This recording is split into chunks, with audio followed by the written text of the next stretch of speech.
Teams that automate their reporting with Power Query save an average of 15 hours per week on manual data preparation tasks.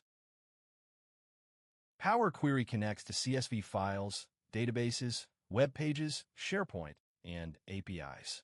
I'll show you how to set up connections to the 3 most common sources and configure automatic refresh schedules.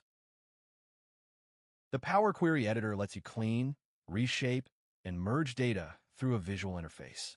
Every step is recorded and replays automatically when your source data updates. Combine data from multiple sources using append, stack rows, and merge join columns. This is how you build unified reports from departmental files that arrive in different formats. Once your query is built, refreshing the entire report takes 1 click or 0 clicks with scheduled refresh. I'll show you how to set it up so your Monday morning report is always ready.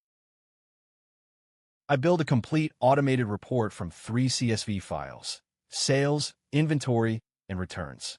The final output is a clean summary table that refreshes instantly when new files drop in the folder. Stop wasting hours on manual reports. Set up Power Query once and let Excel do the work. Subscribe for more automation tutorials.